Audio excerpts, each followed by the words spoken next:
ಭಗವದ್ಗೀತೆಯ ಪ್ರಥಮ ಅಧ್ಯಾಯದ 37ನೇ ಶ್ಲೋಕ. ತಸ್ಮಾನ್ನಾರ್ಹ ವಯಂ ಹಂತುಂ ಧಾರ್ತರಾಷ್ಟ್ರಾನ್ ಸ್ವಬಾಂಧವಾನ್ ಸ್ವಜನಂ ಹಿ ಕಥಂ ಹತ್ವಾ ಸುಖಿನ ಸ್ಯಾಮ ಮಾಧವ. ಹಿಂದಿನ ಶ್ಲೋಕದಲ್ಲಿ ನಾವು ನೋಡಿದ್ದೇವೆ, ಅರ್ಜುನ ಹೇಳ್ತಾನೆ ಆತ ತಾಯಿಗಳಾಗಿದ್ರೂ ಕೂಡ ಈ ಧಾರ್ತರಾಷ್ಟ್ರರನ್ನು ನಾನು ಕೊಲ್ಲಲಾರೆ ಅಂತ. ಈ ಶ್ಲೋಕದಲ್ಲಿ ಯಾಕೆ ಅಂತ ಹೇಳುವಂತದ್ದನ್ನು ಹೇಳ್ತಾನೆ ಅರ್ಜುನ. ಏನು ಅಂದ್ರೆ, ಅವರು ಆತ ತಾಯಿಗಳು ಹೌದು, ನಮ್ಮ ಬಾಂಧವರು ಹೌದು, ಧಾರ್ತರಾಷ್ಟ್ರರು ಹೌದು. ಆದ್ರೆ ಇವರು ಮಾತ್ರ ಯುದ್ಧಕ್ಕೆ ಬರ್ತಾರಾ? ಅಲ್ಲ, ಇವರು ಮಾತ್ರ ಬರುವಂತದ್ದಲ್ಲ. ಇವರ ಜೊತೆಯಲ್ಲಿ ಯಾವುದೇ ಪಾಪವನ್ನೂ ಮಾಡದೇ ಇದ್ದಂತಹ, ನಮ್ಮನ್ನು ಸಾಕಿ ಸಲಹಿದ, ಅಲ್ಲದೆ ಮುಗ್ಧರಾದಂತಹ ಅನೇಕ ಸೈನಿಕರಿದ್ದಾರೆ. ಅವರೆಲ್ಲರೂ ಯುದ್ಧಕ್ಕೆ ಬರ್ತಾರೆ. ಅವರೆಲ್ಲ ಆತ ತಾಯಿಗಳು ಅಲ್ಲ.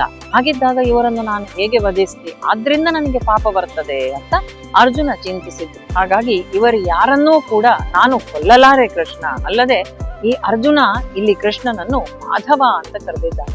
ಅಂತ ಹೇಳಿದ್ರೆ ಲಕ್ಷ್ಮೀದೇವಿ, ಮಾಧವ ಅಂದ್ರೆ ಈತ ಲಕ್ಷ್ಮೀನಾರಾಯಣ, ಲಕ್ಷ್ಮೀಪತಿ. ಮಾಧವ ಅಂತ ಹೇಳುವಂತಹ ಸಂಬೋಧನೆ ಯಾಕೆ ಬಂತು ಇಲ್ಲಿ? ನಿನಗೂ ಒಂದು ಕುಟುಂಬ ಉಂಟು, ನೀನು ಪತ್ನಿಯಿಂದ ಒಡಗೂಡಿದ್ದಿ.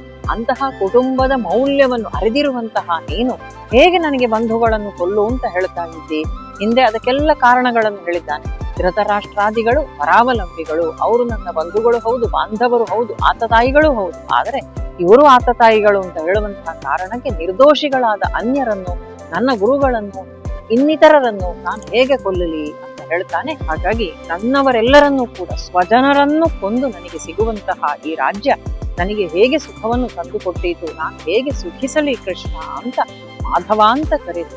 ಇದು ಈ ಶ್ಲೋಕದ ಭಾವ. ಶುಭವಾಗಲಿ. ಶ್ರೀ ಕೃಷ್ಣಾರ್ಪಣಮಸ್ತು.